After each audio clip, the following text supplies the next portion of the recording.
12, 13. Estava parado no trânsito quando reparo uma carrinha ao meu lado que dizia aquelas publicidades laterais, sem espiga. E de repente abre-se uma gaveta cheia de memórias. 40 anos ou mais de memórias. Muitas memórias mesmo, bem boas. Sem espiga. Este episódio de hoje eu já o gravei. Tantas eram as memórias que eu tinha mais de 40 minutos, quase 50 minutos de podcast. Então resolvi regravá-lo. São tantas ideias, tantas coisas que eu vos quero falar, que eu transformei em texto. E, portanto, vou ler para não me esquecer de nada e para ver se também se não me perco muito e não me alongo demasiado neste episódio. Bem, basicamente, sem espiga. Sem espiga quer dizer não há problema, está tudo bem, não te preocupes ou avança. Era uma espécie de tranquilo, antes de toda a gente começar a dizer tranquilo, mesmo quando estas pessoas não são tranquilas aos dias de hoje. Mas sim, é tranquilo, antes mesmo de toda a gente começar a dizer tranquilo. Talvez, sem espiga, seja a melhor expressão para explicar o que era ser criança ou adolescente nos anos 80. Este episódio de hoje não vai dar para contar tudo. Como vos disse, eu tentei, mas quando dei por mim, o episódio estava demasiado longo.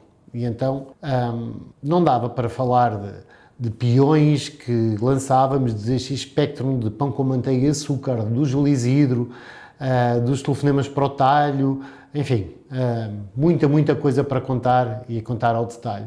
Portanto, vamos fazer isto como deve ser. Hoje vou falar de uma forma muito geral, uma vista geral sobre o panorama de que era ser criança ou adolescente nos anos 80. Um passeio por aquela Lisboa que me viu crescer, isto no meu caso, porque eu nasci em Alvalade, em Lisboa, mas será parecido para quem nasceu fora do bairro de Alvalade, fora da cidade de Lisboa, com certeza que vou encontrar muitas semelhanças àquilo que eu vivi e que eu vou relatar aqui. Nos próximos episódios voltarei com mais tempo e com mais calma às brincadeiras, à televisão, o programa de televisão, às séries, aos X-Spectrum, às cassetes, ao Walkman, aos bairros, aos cafés, aos teatros, às pastelarias, aos cinemas, aos restaurantes, enfim, tanta outra coisa.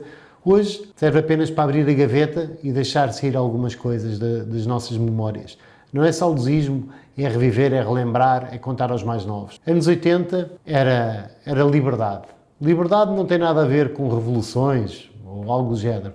Liberdade no sentido em que nós saímos de casa e só isto, aos dias de hoje e para as crianças de hoje, já parece uma atividade radical. Para nós não, saímos de casa até porque não havia assim tanto que fazer dentro de casa. Havia que fazer, mas não havia assim tanto que fazer. Havia mais, se calhar, do que hoje em dia. Mas saíamos de casa com total liberdade, sem telemóvel, que não havia, sem GPS, sem relógios inteligentes e sem os nossos pais a conseguirem controlar onde nós estávamos através de um pontinho azul num ecrã de telemóvel. A instrução era: vai, mas vem jantar. Aquele era o sistema de localização da altura. E às vezes ainda havia algo que eles acrescentavam como: e não vais para longe. Não vais para longe era uma indicação extraordinariamente rigorosa do GPS daquele tempo, porque longe tanto podia significar a rua ao lado, como alguns bairros ao lado, como a outra ponta da cidade. Isto dependia muito da capacidade que a criança tivesse, não para chegar longe, mas para inventar uma explicação de quando regressasse, pois podíamos não chegar a horas. O autocarro podia se atrasar, o autocarro podia vir cheio, nós tínhamos que esperar pelo próximo e tínhamos que começar a pensar numa boa desculpa para quando chegássemos a casa os nossos pais preocupadíssimos connosco. E porque não nos viam, encontravam um amigo qualquer que dizia que não sabia de nós há horas e nós estávamos no autocarro preocupados com isso, preocupados em picar o módulo pela segunda, terceira e quarta vez, nos vários cantos do módulo, não é? Que só se podia picar uma vez, sem que o motorista descobrisse, e irmos ocupar um lugar junto à porta de trás para podermos fugir assim que o pico entrasse. O que nos faria atrasar ainda mais e esperar pelo próximo autocarro, onde muitas vezes já não havia módulo para picar. Também podíamos ir de metro, é verdade, quando o metro chegava até perto da nossa casa, era só saltar a barreira e entrar sem pagar. Nós não íamos fazer uma atividade ao ar livre, nós íamos para a rua. E a rua não era um caminho para chegar a um lado. A rua era o sítio para nós irmos. Jogávamos à bola, jogávamos às escondidas, jogávamos à apanhada, ao peão, jogávamos às caricas, jogávamos aos berlindes, jogávamos ao elástico, jogávamos aos polícias e ladrões, jogávamos ao melhor jogo de todos, que era tocar à campainha e fugir. Construíamos 2 telefones, ou um telefone, com 2 pontas, feitos através de copos de iogurtes e um fio. E aquilo funcionava, milagrosamente aquilo funcionava, nós conseguimos perfeitamente falar de um lado para o outro.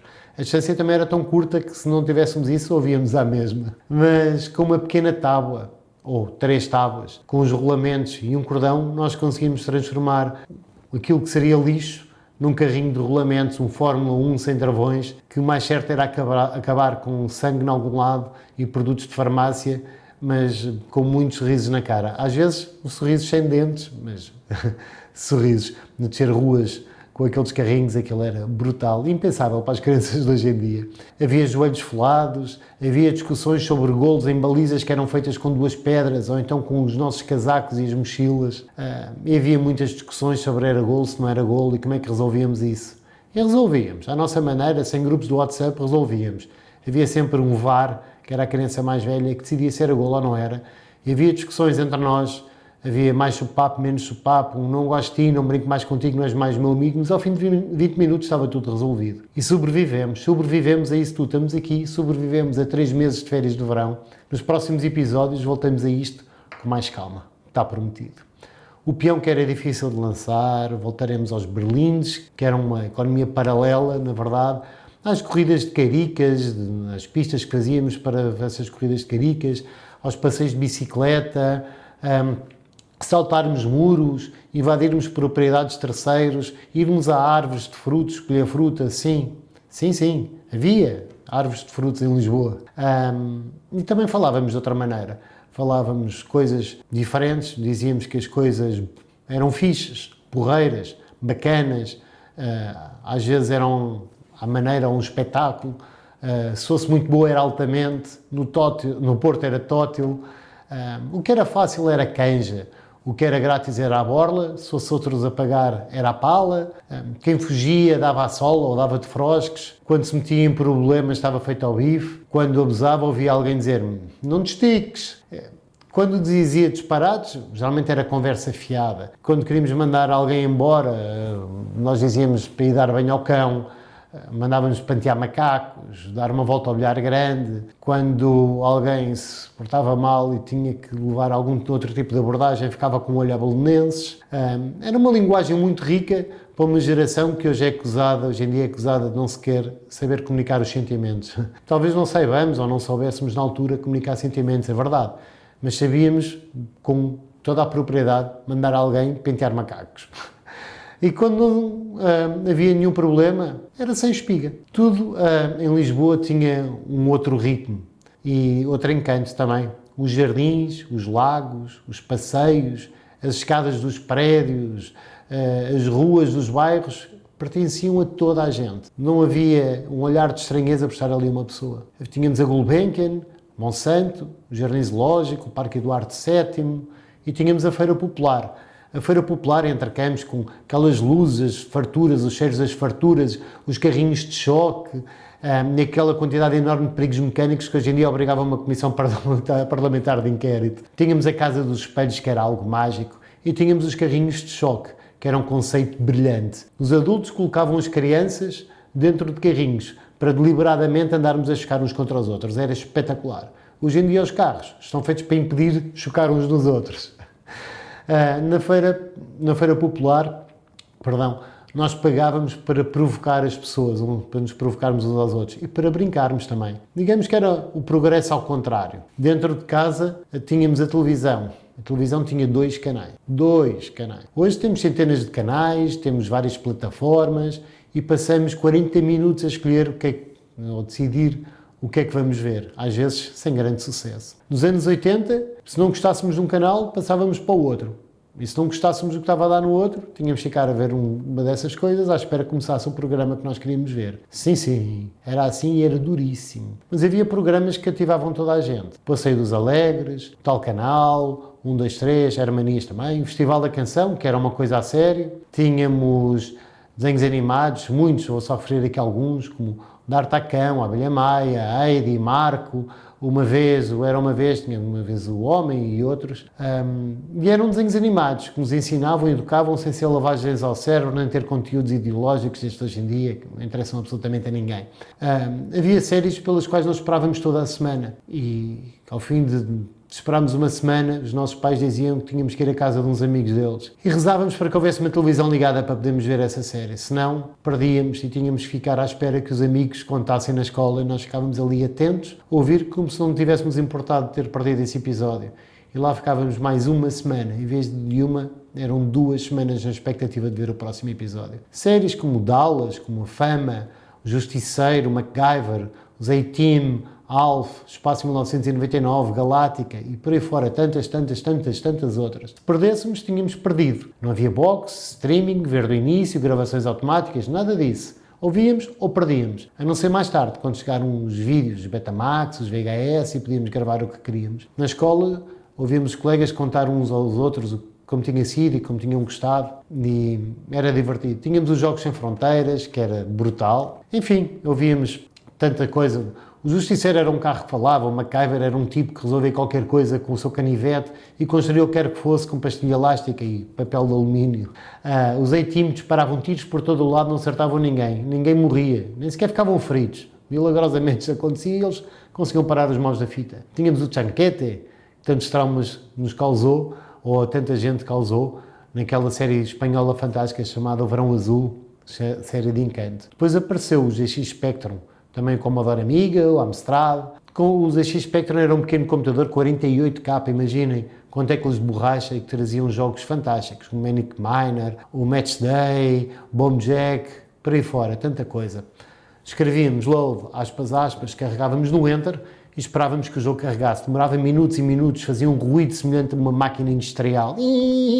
Umas barrinhas a subir, a passar, e nós ficámos ali, feitos paros, à espera que aquilo entrasse, a expectativa corresse bem, só que às vezes não corria, o jogo caía e tínhamos que repetir tudo de novo. Era um teste à paciência das crianças, ou às vezes à violência das crianças. Lá repetíamos tudo de novo, afinávamos o som com uma chavinha de parafusos, um parafuso que lá havia, ou limpávamos a cabeça do gravador com um cotonete molhado em álcool e lá ficávamos a ver se conseguíamos resolver aquilo. Mas era frustrante quando aparecia R Tape Loading Error. Enfim, era mau. Copiávamos jogos, gravávamos jogos dos amigos para os outros nas cassetes 90 minutos, aquilo eram uns atrás dos outros. Enfim, hoje as crianças irritam-se por um jogo demorar 8 segundos a abrir. Nós ficávamos minutos e minutos à espera. Também tínhamos o Walkman. Que era o nosso Spotify da altura. O Walkman apareceu, era um leitorzinho de cassetes a pilhas, com uns fones com umas esponjinhas, e nós ouvíamos as músicas, mas rebobinar a cassete já não era assim. Queríamos voltar para trás, metíamos uma bic no buraco da cassete, ou um lápis Pelican, daqueles vermelhos e pretos, ou amarelos e pretos, e rodávamos a cassete para o início, isto para não gastar pilha. Não fossem as músicas pensaria ser assim muito lento. Então lá rebobinávamos as cassetes com uma bela bic. Isto também fazia parte das nossas playlists, de gravar música da rádio. Gravávamos e esperávamos pela canção que nós queríamos, estávamos ali perto para carregar no rec ou no rec e no play, e começávamos logo naquele milésimo de segundo quando a música começasse e rezávamos para que o locutor não falasse por cima da música, não viesse anunciar as notícias logo a seguir, a próxima música, o lançamento do álbum ou o tempo. E por vezes conseguíamos fazer uma cassete com muitas músicas, onde a nossa playlist era escrita à mão. Por vezes nós tentávamos sempre a nossa letra mais bonita, mas enganávamos em alguma coisa e lá tínhamos que fazer um risco. Mas era espetacular, aquelas caixas de cassetes com as letras todas escritas, era espetacular. Bem, tínhamos as rádios piratas. Na altura havia muita rádio pirata e até televisões piratas. A minha rádio pirata preferida era a Cidade, Rádio Cidade. Era espetacular, era na Amadora, não sei se ainda é, já não é pirata. Isto era o nosso Spotify, ouvido no Walkman. Bem, voltaremos a isto também mais tarde. Tínhamos os lanches. Os lanches não eram barras proteicas, nem snacks funcionais, não havia nada disso. Tínhamos pão com marmelada, tínhamos pão com manteiga e açúcar. Eu amava pão com manteiga e açúcar. Hoje seria, talvez, apresentado como um atentado à nutrição infantil, ou mesmo quase uma tentativa de homicídio. Na altura era o lanche. Havia lanches bons como esses, bolachas com Maria com manteiga, também era ótimo, leite com chocolate, groselha, gelados de gelo, Tang, Smol, gelados de gelo. Gelados de gelo e outros sem ser de gelo, mas os gelados de gelo eram os mais baratos. Dava para nós, quando estávamos na rua, comprarmos mais, pouparmos dinheiro para o próximo.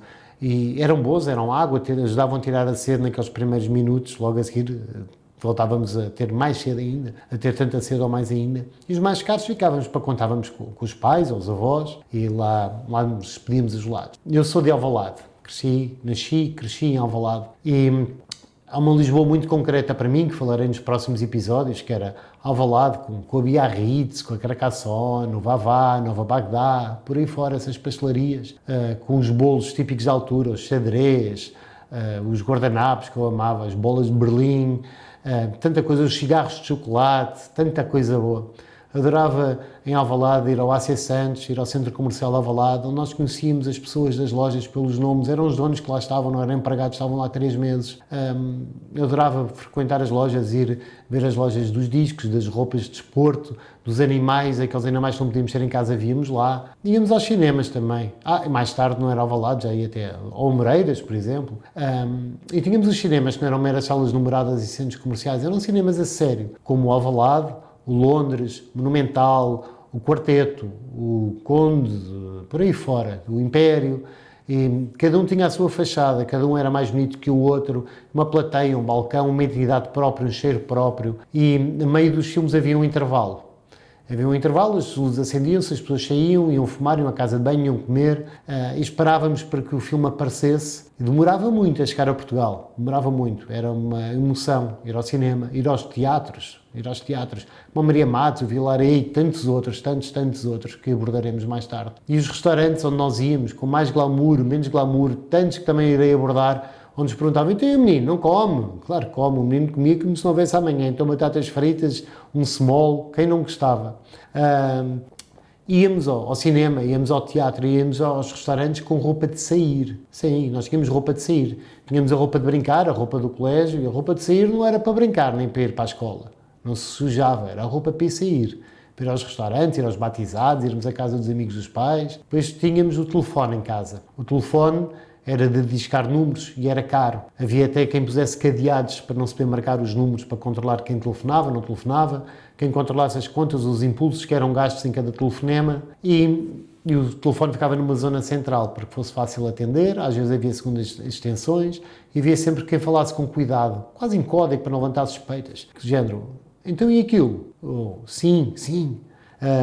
Falaste com aquela pessoa? Era tudo assim um bocadinho, ou mais ou menos. Enfim, também usávamos o telefone para coisas culturalmente muito importantes, como ligar para o Sr. Leitão, ou ligar para o talho, perguntar, o senhor tem um focinho de porco? Tenho sim. Aí deve ser feito como caraças, entre outras que abordarei noutras alturas. Então nos ligávamos a correr e era tudo um humor muito sofisticado. Não havia internet, havia sim pessoas anónimas que já incomodavam desconhecidos. Como podem ver, isto não mudou assim tanto de lá para cá. Não digo que fosse melhor, também não digo que fosse pior, porque não era diferente, era o que era nosso. Não mudou assim tanto, mesmo não sendo melhor eu gostava mais, confesso-vos. Os carros eram menos seguros, a cidade era mais suja, fumava-se nos cafés, nos restaurantes, nos aviões e até provavelmente dentro de algumas ambulâncias fumava. O cinto de segurança atrás era praticamente um objeto decorativo. Mesmo à frente, muita gente não usava, mas havia toda uma liberdade que, entretanto, se perdeu, que era nós desaparecermos durante horas. Tínhamos de decidir onde ir, com quem ficar, com quem voltar, como resolver os nossos problemas e também tínhamos que sobreviver ao tédio. E o tédio foi importantíssimo. Foi graças ao tédio que nós inventámos jogos, histórias, percursos, planos completamente idiotas. Graças a ele que tivemos olhos esfolados, que criámos amigos que ficam para a vida, memórias que ficam para sempre e que nos acompanham e que nos fazem sorrir quando as relembramos. Foi graças ao tédio que transformamos 2 pedras em balizas, que criámos jogos, que atirámos pedras às cabeças uns dos outros. Sim, aconteceu. Não tanto comigo, mas como o sogro, conseguiu partir a cabeça mais vezes que eu, embora eu tivesse partido pela primeira vez a cabeça 2 vezes seguidas, no espaço de 2 dias, na mesma semana parti a cabeça 2 dias. Lisboa não era uma cidade preparada para crianças, era uma cidade que ainda não tinha conseguido impedi-las de a conquistar. E nós conquistávamos a rua, não precisávamos que nos devolvessem a rua era nossa, a rua pertencia-nos. Talvez essa seja a grande diferença para hoje. É que a rua, de facto, era nossa e pertencia-nos. Nos próximos episódios Vamos abordar cada uma destas gavetas que fui abrindo. Primeiro as brincadeiras, a rua, a liberdade, depois a televisão, as séries, o Spectrum, as cassetes, tudo aquilo que nos prendia ao ecrã antes de passarmos a viver dentro dele e para ele e com ele. Depois, Alvalade, toda a Lisboa, os cafés, as pastelarias, os cinemas, os restaurantes e aqueles lugares que desapareceram da cidade, mas nunca vão desaparecer das nossas memórias. Hoje foi apenas o passeio geral, na vista de cima e o princípio da conversa, porque basta uma expressão, duas palavras escritas numa carrinha para regressarmos a 40 anos atrás, sem espiga. E de repente há uma bola que está a bater numa parede, uma carica num risco desenhado no chão, um peão a rodar num passeio, uns assis Spectrum a chiar na sala, o Júlio Isidro está na nossa televisão, uma fatia de pão cheia de manteiga e açúcar pousada num prato, ou alguém da janela a chamar: "O jantar está pronto!" E nós respondíamos: "Já vou!" O que nos anos 80 queria dizer: daqui a uma meia hora mais ou menos aparece. Sem espiga.